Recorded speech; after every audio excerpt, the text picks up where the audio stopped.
안녕하십니까. 매일 아침 조간신문의 주요 기사를 딱딱 풀어서 해석해드리는 조간딱풀 10월 15일 금요일에 인사드립니다. 자, 오늘 저녁에 국민의힘 대선 후보 경선 중에서 최대 하이라이트 장면이 오늘 펼쳐집니다. 바로 윤석열 후보 그리고 홍준표 후보의 이 TV토론 맞수 대결이 오늘 있습니다. 8시 10분부터 1부는 원희룡, 유승민 맞수토론, 2부는 윤석열, 홍준표 맞수토론이 있습니다. MBC에서 8시 10분부터 벌어집니다. 자, 지금 4강전의 열기가 한창 달아올라 있죠. 또 특히 지금 민주당 후보, 이재명 후보의 지지율이 급락을 하고 있는 이런 상황이기 때문에 대장동 의혹에 휩싸여서 특히 이번에 이 국민의힘 경선 4강전이 상당한 관심을 모으고 있습니다. 지금 여론도 정권 교체가 필요하다는 여론이 상당히 높게 올라가고 있기 때문에 이번에 국민의힘 경선에서 승리를 하는 사람이 다음 정권을 차지할 가능성이 상당히 커졌죠. 그리고 특히 이 국민의힘 경선에서 선두 다툼을 치열하게 벌이고 있는 홍준표, 윤석열 이 두 사람이기 때문에 오늘 두 사람이 맞수 토론에서 상당히 시청률이 높을 것 같은데 거기서 어떤 기세가 좀 한쪽이 꺾이거나 이 한쪽이 올라가는 그런 상황이 좀 예상이 되는 그 순간입니다. 그래서 오늘 두 사람의 충돌 지점이 상당히 많이 있겠죠. 일단 충돌 지점을 한번 정리를 해드리겠습니다. 자, 우선 이 뉴시스 통신사 기사를 보시면은 윤석열, 홍준표 맞짱 뜬다. 윤석열이 이야기했던 당 해체 발언 이것을 놓고 혈투가 벌어질 텐데 이것뿐이 아니죠. 제가 몇 가지, 한 3가지, 핵심적인 3가지, 그리고 나머지 쟁점들을 간략하게 핵심적인 부분을 정리를 해드리겠습니다.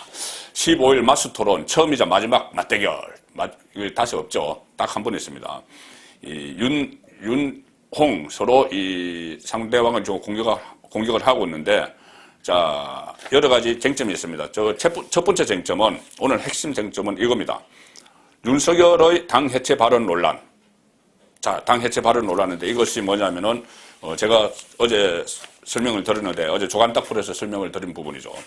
윤석열이 이 정신머리 안 바꾸면 당이 없어져야 된다. 이 발언을 했죠. 그렇게 되니 홍준표 또 유승민도 못된 버리장머리로 고치겠다. 당 해체 발언 이것을 놓고, 상당히 양쪽이 오늘 격앙된, 그런 토론을 벌일 걸로 예상이 됩니다. 윤석열 총장이 이렇게 이야기했죠. 제주도에서 그분들이 홍준표, 유승민입니다. 그분들이 정치를 제대로 했으면 정권이 넘어갔겠느냐, 지방선거와 총선에서 박살이 났겠느냐, 아주 강하게 이야기를 했죠. 그러면서 이 같은 당 후보 윤석열 본인을 민주당 프레임으로 공격하는데 정말 이런 정신머리부터 바꾸지 않으면 우리 당은 없어지는 게 맞다. 윤석열다운 합법이다 이런 이야기도 있습니다. 이 장돌뱅이 합법 이런 이야기를 김영한 인재영입위원장 윤석열 캠프의 김영한 위원장이 선거권의 혼설에 출연해서 그런 이야기를 했죠. 장돌뱅이 합법. 자, 여기에 대해서 홍준표 발끈했습니다. 참 오만방자하다. 들어온 지 석 달밖에 안 된 사람이 정신머리 안 바꾸면 당을 해체해야 한다고 뻔뻔하고 금방지기 짝이 없다. 홍준표 이 망할 거친 말 하면은 누구에게도 뒤지지 않죠. 그리고 홍준표 계속 이렇게 이야기합니다. 그 못된 버르장머리를 고치지 않고는 앞으로 정치 계속하기 어렵겠다. 자, 그리고 이 경기도 의정부 당원 인사회가 있었는데 그 직후에 기자들에게 만나서 윤석열 총장을 지칭을 하면서 윤석열 후보가 아니고 저것, 윤석열 후보를 저것 이렇게 지칭을 했다고 합니다. 아직도 윤석열이 아직도 저게 공중에 떠 있어가지고 정치를 모른다. 철딱선이 없이 어떻게 그런 이야기를 하나. 이렇게까지 맞받아 쳤습니다. 자, 오늘 이 두 사람의 이런 기조가 오늘 토론에서 막 벌어질 가능성이 높은 것이죠. 특히 이 홍준표는 윤석열이 문재인 대통령 밑에서 보수 괴멸에 앞장섰다. 이 이야기를 하고 있습니다. 문 대통령과 한편이 돼서 보수 괴멸의 선봉장이 된 공로로 벼락 출세를 2번이나 했다. 자, 이 부분이 두 번째 관전 포인트입니다. 홍준표가 이야기하는 것, 이것. 문 대통령과 한편이 돼서 보수 괴멸의 선봉장이 된 공로로 벼락 출세를 2번이나 했다. 서울중앙지검장 검찰총장 됐다. 그리고 보수 계멸의 장본인이다. 홍준표 계속 이 주장을 하고 있죠. 자, 그런데 여기에 대해서 이 윤석열은 반박을 합니다. 왜 나는 그냥 그 맡은 바 직분에 의해서 수사를 했을 뿐이다. 정말 이 보수 계멸을 한 것은 2018년 지방선거 참패 여기에 있지 않느냐. 2018년 지방선거 때는 홍준표가 당 대표였습니다. 그래서 홍준표가 당을 잘못 이끌어서 지방선거에 참패했고, 그리고 이 구태 정치 때문에 당 대표 시절에 2018년 지방선거에서 초유의 참패를 맞았고, 그때 각지의 후보들이 홍준표 대표의 유세 지원까지 거부하는 그런 사태가 일어난 것 아니냐. 자, 그리고 그동안 당을 분열시키는 윤석열의 이야기입니다. 홍준표를 겨냥해서 지금까지 한 이야기죠. 이것이 오늘 토론회에서 다시 쟁점으로 부상이 되기 때문에 제가 소개를 드리는 겁니다. 윤석열은 홍준표를 겨냥해서 그동안 당을 분열시키는 내부 총질, 국민 신뢰 떨어뜨리는 거친 말씀으로 많이 해자되고 있다. 구태 정치. 그래서 보수를 나락으로 빠뜨렸다. 자, 윤석열은 이렇게 이야기하고, 홍준표는 윤석열이 그 박영수 특검에서 수사팀장으로 수사를 해서 보수를 괴멸시켰다. 그리고 그 이후에 문재인 정권이 들어서고 나서 서울중앙지검장, 검찰총장 두 번이나 요직을 맡았고, 특히 서울중앙지검장 시절에 이른바 적폐몰이 수사를 했다. 자, 그 이야기를 서로 보수 괴멸의 주인공이다. 자, 이렇게 이야기를 하는 겁니다. 오늘 첫 번째 핵심 쟁점은 윤석열 총장의 당 해체 발언. 두 번째 쟁점은 보수 괴멸 책임론. 이것이 되겠죠. 그리고 아무래도 세 번째 쟁점은 본선 경쟁력이 내가 너보다 당신보다 더 낫다. 이 이야기를 서로 하겠죠. 이재명을 상대하는 데는 내가 끈잡는 매다. 서로 본인의 경쟁력. 아마 윤석열은 이 보수 결집에 대해서 초점을 맞출 것이고, 홍준표는 외연 확장을 강조를 할 겁니다. 왜 그러냐면은 지금 50대 없이 본 경선이 당원 50%, 일반 국민 여론조사 50%인데 책임 당원 투표 50%. 자, 윤석열은 책임 당원 투표에서 앞서고 있죠. 홍준표는 여론조사에서 앞서고 있습니다. 그래서 이것이 또 홍준표 입장에서는 그 윤석열 입장에서는 이것을 역선택이라고 이야기하는데, 홍준표는 외연 확장성이라고 이야기를 하죠. 자, 그렇기 때문에 오늘 이 세 번째 쟁점은 내가 더 경쟁력이 있다, 이재명보다. 자, 이 이야기를 서로 할 겁니다. 자, 누가 더 경쟁력이 있을까요? 일단은 이 매일경제는 보시면 막말 쏟아지는 야당 경선, 대장동 반사 이익에 집안 싸움이 가열되고 있다. 보수 괴멸 책임 공방도 벌어지고 있다.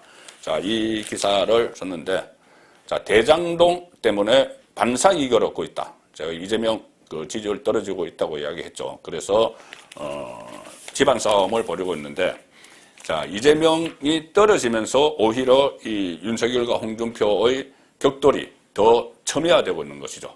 바로 대권을 접을 가능성이 높기 때문에, 본선에만 진출을 하면은.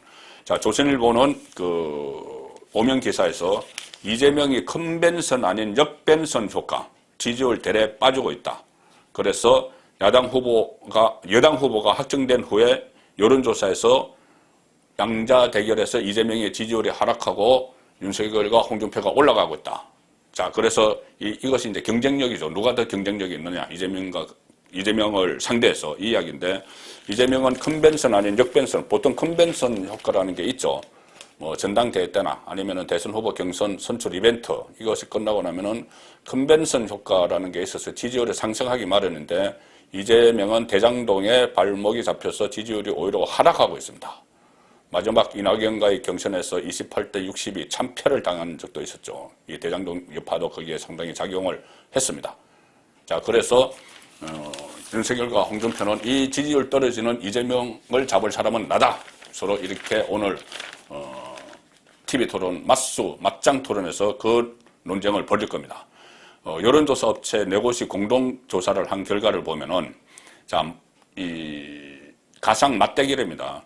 이재명 대 홍준표 붙였을 때 이재명 37, 홍준표 40. 그 다음에 이재명 대 윤석열 붙였을 때 이재명 39, 윤석열 35. 뭐 이거 거의 뭐 비슷하다고 봐야 됩니다. 현재까지는 홍준표가 약간 더 우세한 것 같지만 이것은 뭐 오차 범위도 있고 하기 때문에 양쪽이 다 현재까지는 이재명을 상대로 해서 경쟁력이 비슷하다 이렇게 봐야 되겠죠. 그리고 이재명은 일주일 전보다 지금 3% 내지 5%포인트 지지율이 떨어진다. 이런 여론조사 결과가 속속 나오고 있습니다. 그리고 주간조선과 케이스탯 조사 결과에 의하면은 대장동 특검을 해야 된다. 국민들이 찬성이 73%, 반대가 21%입니다. 이것은 그만큼 이재명에 대한 의혹이 많다고 국민들이 판단을 하기 때문에 이재명의 지지율은 떨어지고 있는 겁니다. 그리고 이 상당히 의미가 있는 의미심장한 기사인데, 의미심장한 그 여론조사 결과죠. 대장동 의혹이 정권 교체 여론의 확산에도 영향을 미치고 있다는 조사 결과가 나왔습니다. 어제 갤럽이 조사를 했죠. 2주 전에 비해서 대선에서 정권 교체를 위해 야당 후보가 당선되는 것이 좋다. 이것이 2주 전에는 53.1%였는데 대장동 사태가 본격적으로 터지기 시작하면서 56.7%로 높아졌습니다. 반대로 정권 유지를 위해서 여당 후보가 당선되는 것이 좋다. 이것은 39.3%에서 일주일 전에, 2주일 전에, 그런데 지금은 35.6%로 떨어졌습니다. 그러니 이 정권 교체 가능성이 점차 높아지면서 홍준표, 윤석열의 맞수 대결이 또 관심을 더 모으는 그런 상황이죠. 자, 어제 제가 또 설명을 해드린 부분인데 이재명, 이낙연이 워낙 치열하게 대결을 했고 이낙연이 경선 불복, 처음에는 거의 불복으로 가는 쪽으로 했죠. 그러다가 민주당 당무위원회에서 결선 투표 없다는 결정을 내리고 나서 마지못해 승복을 하는 그런 모습을 보이지만은 거의 지금 칩거 상태에 들어갔습니다. 공동선대위원장 맡을 생각 있느냐는 물음에도 침묵으로 일관을 하고 했죠. 그렇게 되니 경선에서 이낙연을 지지했던 유권자들이 본선에는 이제 이낙연이 안 나오죠. 그런데 같은 당인 이재명을 지지를 하는 게 어떻게 보면은 순리인데 그것이 아니고 이재명보다는 야당 후보, 윤석열이 나오든 홍준표가 나오든 야당 후보를 찍겠다. 그런 답변이 여론조사 응답이 많았다는 겁니다. 중앙일보 보시면은 이낙연 표 14%만 후보가 확정된 후에 이재명 지지한다. 나머지는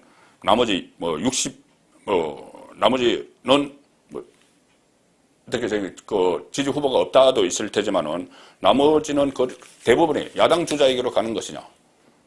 어제 구체적인 조사도 나왔죠. 한 30몇 %는 홍준표, 윤석열에게 간다. 그런데 사실 이것은 지금 시점에서 어제도 말씀드렸지만 이 부분에 윤석열, 홍준표가 안심을 하면 안 됩니다. 이것은 지금 당장 치열한 경선 결과로 감정이 많이 상한 상태에서 이런 조사가 나왔고 또 실제로 이낙연 지지자들이 대선 투표 때 이재명을 찍기 위해서는 가지만은 이낙연 지지자들, 원래 민주당 지지자들인데 이낙연 지지자들이 홍준표나 유승민 찍으러 가지는 않겠죠. 기권하겠죠. 그래서 이것은 지금 현재의 어떤 상황이고 앞으로 추세는 완전히 달라질 수 있다. 자, 그런 말씀을 드리겠습니다. 자, 이제 이재명 입장에서 보면은 이재명의 위기는 사실 지금부터 시작입니다. 특검에 대한 여론조사 결과도 상당히 특검을 해야 된다는 게 높고 또 문재인 대통령이 속내는 뭐든지 간에 지금 두 가지가 계속 나옵니다. 그 검찰에 대해서 신속하고 철저한 수사를 지시한 배경이 하나는 이재명에게 신속하고 철저하게 면죄부를 주기 위해서다. 아니면 또 하나는 신속하고 철저하게 이재명을 배제시키기 위해서다. 후보 교체론. 자, 두 가지 계속 견해가 나오는데 아직은 어느 쪽이다 딱 잡아 말하기는 그렇습니다. 그런데 어쨌든 검찰에게 신속하고 철저한 수사를 지시를 했기 때문에 검찰 입장에서는 일단 속도를 낼 수밖에 없습니다. 속도를 낼 수밖에 없는데 자, 그동안 검찰 수사가 미적거린다 이런 지적을 받아왔죠. 대장동 수사. 특히 왜 성남시청을 이재명이 시장이었던 시절에 벌어진 일인데 왜 성남시청을 압수수색하지 않느냐 그런 여론이 많았는데도 꿈쩍 안고 있었죠. 검찰이. 자, 왜 그랬는지 이유가 하나 좀 드러나는 것 같습니다. 오늘 조선일보 새벽에 보도된 인터넷판 기사입니다. 단독 기사인데 지금 친정권 성향의 김호수 검찰총장이 검찰총장 되기 직전까지 바로 지금 압수수색을 해야 된다고 지적하는 성남시의 고문 변호사를 지냈습니다. 현재 검찰총장 되기 직전까지 성남시 고문 변호사였다. 자, 그리고 지금 검찰이 왜 성남시를 시청을 압수수색하지 않느냐 그런 지적이 나오는데도 미적거리고 있었던 이유, 이것이 아닌가. 김호수 검찰총장이 작년부터 검찰총장 임명 직전까지 경기 성남시 고문 변호사로 활동했던 것으로 확인됐다.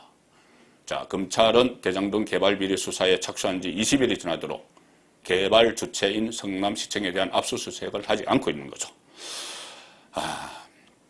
김호수가 법무차관에서 퇴임한 이후인 지난해 9월부터 검찰총장으로 취임하기 전인 올해 6월까지 법무법인 화현의 고문 변호사로 일했습니다.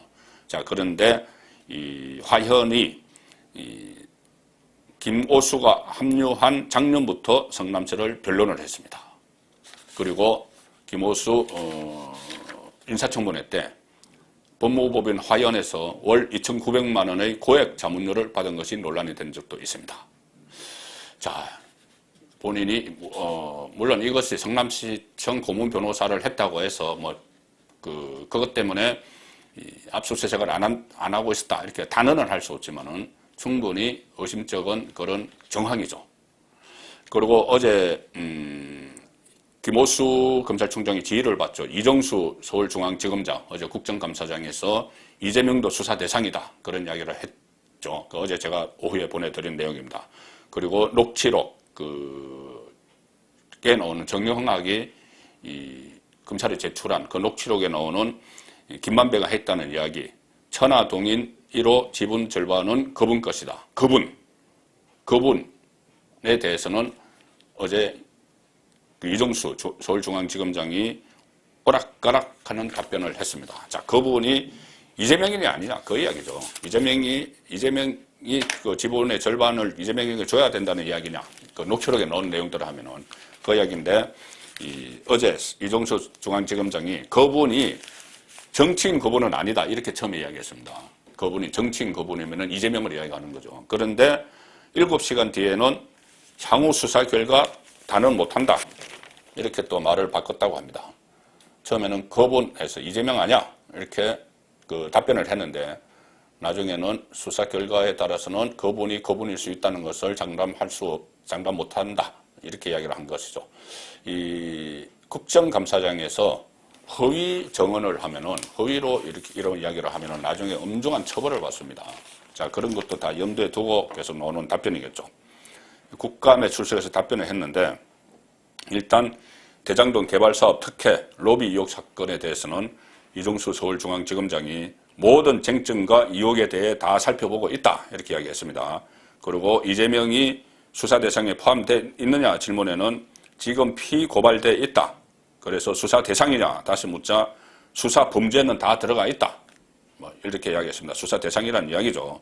그리고 성남시청 압수수색 검토하고 있느냐 지금 절차를 밟고 있다.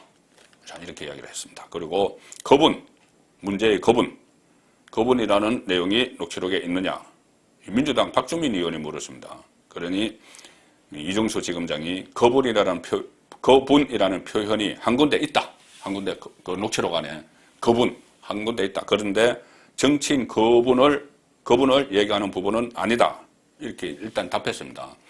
그런데 그 국감하면서 이제 7시간쯤 흐른 뒤에 그분이 정치인이 아니라고 단언하느냐 이렇게 또 물었습니다. 국회의원이. 그러니 이정수 지검장이 또 한 발 물러서죠.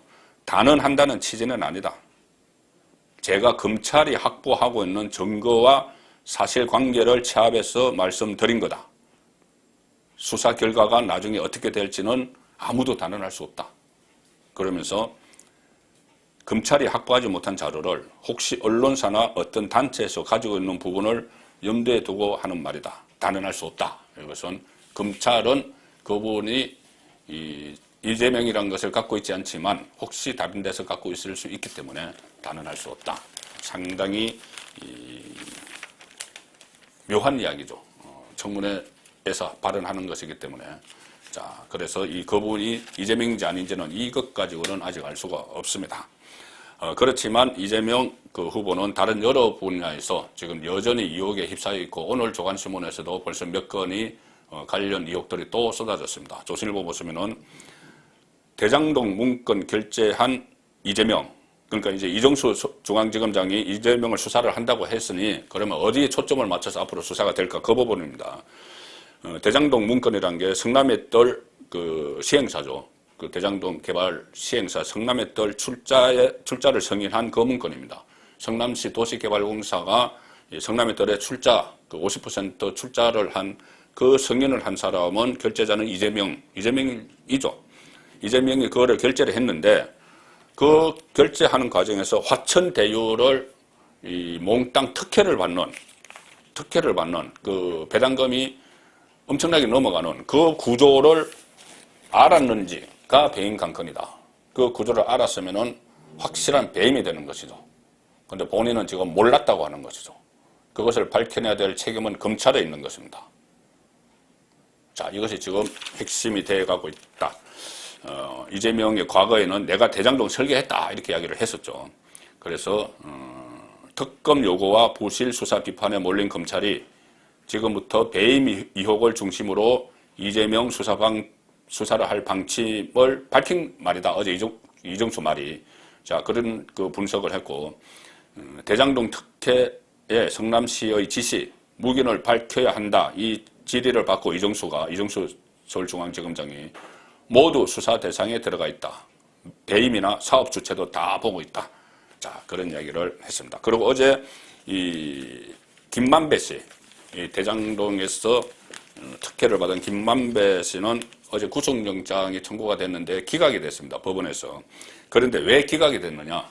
혐의가 없어서 기각이 된 것이 아니고 검찰이 너무 엉성하게 영장을 청구를 한 것 같습니다. 왜 그랬나?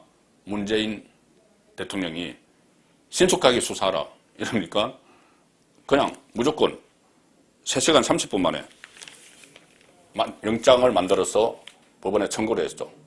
그래서 기각이 돼버렸습니다. 약간 차질은 빚겠지만은 수사가 이것 때문에 멈춰서지는 않겠죠. 문 대통령 신속 수사 지시하자 3시간 30분 만에 영장 청구 기각을 자초했다. 자, 그런 그 내용도 있고, 국민일보는 오늘 일면 톱에서 또 다른 이재명을 둘러싼 의혹을 보도를 했는데, 이재명 보고서 결재 직인이 있는 것 중에서 성남시장 때 임대주택 용지는 매입하지 않는다. 이것을 이재명이 결재를 했다. 는 것을 일면 톱으로 국민일보가 보도를 했습니다. 이게 뭐냐 하면은 이 대장동 그때 배당 이익을 그 성남시 도시개발공사에 들어간 것이 배당 이익 중에서 1,822억 원을 어떻게 활용할 것이냐 이것을 놓고 실무자들이 3가지 방안을 제시를 했습니다. 어떤 블록을 매입한다거나 임대주택을 건립한다거나 이 1,820억 배당받은 돈을 가지고, 그리고 3번째 대안으로 임대주택 용지 매입하지 않는다. 이제 매입하지 않는다. 이렇게 했는데, 매입하지 않는다에, 이재명 시장이 동그라미 쳐서 결재를 한 거죠. 임대주택 매입하지 않는다. 그 부지를. 이 대장동 개발 이익 환수한 것이 1,800억 정도가 되는데, 자, 그러면서 이 성남시장 결재 직인이 있는 문건에는 임대주택 용지를 매입하지 않는 대신 성남시 정책에 활용하는 방안에 동그라미를 딱 그렸습니다. 성남시 정책에 활용한다. 임대주택 매입 안 한다. 임대주택 부지 매입 안 한다. 그러니 이것이 시민 주거 복지를 포기하는 것 아니냐. 임대주택이니까. 그런 지적이 나왔고, 그러면 1,822억을 어디서 넣냐? 2018년 지방선거 앞두고 이재명 지사의 시민 현금 배당 공약 재원으로 발표가 됐습니다. 선거용으로 발표가 된 것이죠. 자, 오늘 마지막 기사입니다. 한겨레 일면 톱입니다. 어제 법원이 윤석열 징계는 정당하다고 판결을 했죠. 그래서 한겨레는 이것을 일면 톱으로 하면서 윤석열의 정치 진출 명분이 흔들렸다. 과한 해석이죠. 자, 어제 법원은 징계가 정당하다고 판결을 했지만 그 전에 가처분 신청에서는 법원이 2번이나 부당하다고 해서 윤석열의 손을 들어준 적이 있죠. 자, 그래서 어제 이것만 가지고 정치 진출 명분이 흔들렸다. 이것은 과한 해석입니다. 윤석열 전 총장 쪽은 즉각 항소하겠다. 법무부 이미 2차례 가처분 재판에서 법무부 징계는 절차나 내용이 부당하다고 판결했음에도 1심 재판부가 이를 뒤집은 것은 납득할 수 없다. 자, 그래서 이 부분도 아직 끝나지 않은 그런 사안이 됐습니다. 10월 15일 보내드린 조간 딱풀이었습니다.